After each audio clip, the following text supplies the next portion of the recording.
Pakistan channel पर सभी सुनने वालों का स्वागत है। यहाँ हम समसामयिक मामलों और मुश्किल विषयों को आपके लिए आसान बनाते हैं। मैं हूँ शशि। और मैं किरण। तो आज हम बात करेंगे एक ऐसे त्योहार की जिसमें गहरी आस्था है, बहुत सारा उल्लास है और थोड़ी शरारत भी है। श्री कृष्ण जन्माष्टमी और दही हांडी। हाँ बिल्कुल, ये सिर्फ एक धार्मिक रस्म नहीं है। ये तो भगवान श्री कृष्ण के जन्म और उनकी वो नटखट बाल लीलाओं का एक बहुत शानदार उत्सव है। सही, पर सवाल ये उठता है कि इसे इतने जोश और वो धूमधाम से क्यों मनाते हैं? हाँ, और ये दही हांडी की जो परंपरा है, इतनी रोमांचक, ये कहाँ से आई? क्या ये सिर्फ एक खेल है या कुछ और भी है इसके पीछे? चलिए इसी पे थोड़ी गहराई से बात करते हैं आज। बिल्कुल। तो सबसे पहले जन्माष्टमी का जो मूल महत्व है वो समझते हैं। जैसा हम जानते हैं ये भगवान विष्णु के 8वें अवतार श्री कृष्ण, उनका जन्मदिन है। हाँ, और इसकी कहानी शुरू होती है मथुरा के राजा कंस से, उसके दर से। हाँ, उसे वो आकाशवाणी हुई थी ना कि उसकी बहन देवकी की 8वीं संतान ही उसकी मौत का कारण बने भी। बिल्कुल, और इसी डर से कंस ने क्या किया, देवकी और उनके पति वासुदेव दोनों को जेल में डाल दिया। पर जब आधी रात को कृष्ण का जन्म हुआ, भाद्रपद महीने की कृष्ण पक्ष की अष्टमी को, तो कहते हैं बड़े चमत्कार हुए। अच्छा। जैसे जेल के ताले अपने आप खुल गए, पहरेदार सब सो गए और वासुदेव जी वो छोटे से कृष्ण को लेके यमुना नदी पार कर गए। उफनती यमुना को, वाह। हाँ, और गोकुल में नंद बाबा और माँ यशोदा के पास उन्हें सुरक्षित पहुंचा दिया।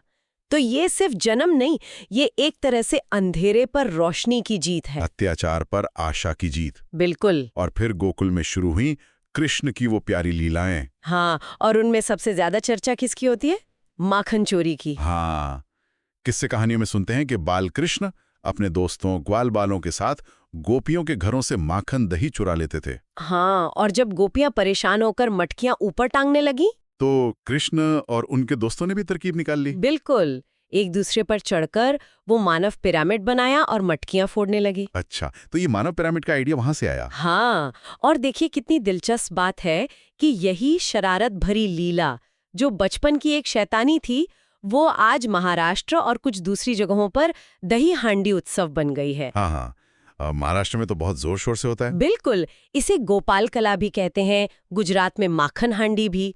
इसमें गोविंदा होते हैं ना, युवकों की टोलियां। हाँ, गोविंदा। वो मानव पिरामिड बनाते हैं और ऊंचाई पर जो दही माखन की हांडी बंदी होती है, उसे फोड़ने की कोशिश करते हैं। ये तो बड़ा मुश्किल होता होगा, संतुलन बनाना, फिर ऊपर चढ़ना। हाँ, ये सिर्फ खेल नहीं है, ये असल में टीम वर्क, हिम्मत, बैलेंस और एक लक्ष्य को मिलकर पाने का उत्सव है। सही कहा।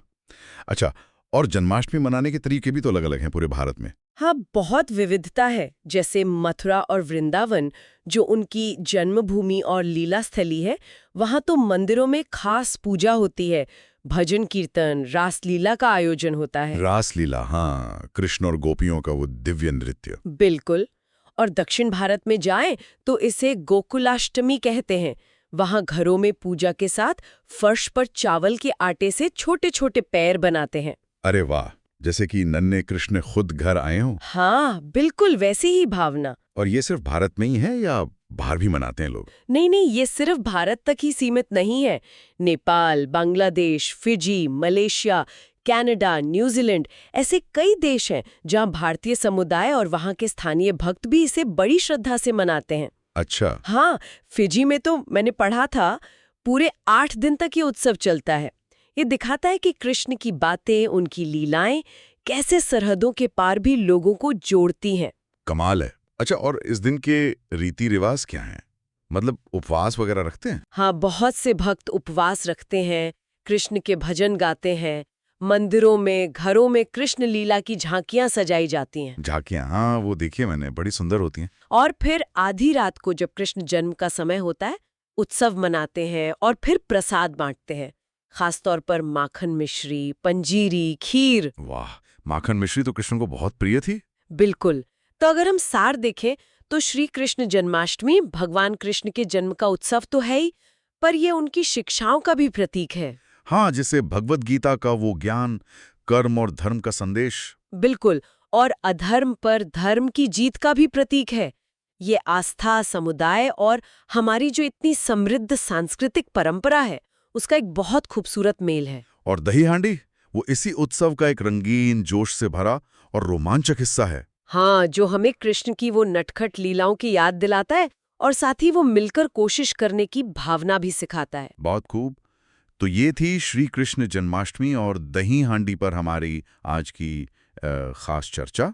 उम्मीद है सुनने वालों को ये जानकारी दिलचस्प लगी होगी और कुछ नया जानने को मिला होगा। हाँ, और हमारे YouTube चैनल पॉडिस्तान को सब्सक्राइब करना ना भूलें और नीचे कमेंट्स में हमें ज़रूर बताएं कि आप आगे और किन विषयों पर हमसे ऐसी ही सरल और गहरी बातचीत सुनना चाहेंगे। अगली बार फिर मिलेंगे एक नए विषय के साथ। धन्यवाद। धन्यवाद।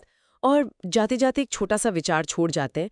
जैसे गोविंदा ऊंची हांडी तक पहुंचने के लिए एक दूसरे का सहारा बनते हैं, क्या हम भी अपनी जिंदगी की मुश्किलों, वो जो ऊंची हांडियां हैं, उन्हें फोड़ने के लिए एक दूसरे का वैसा ही मजबूत सहारा बन सकते हैं? सोचिएगा जरूर।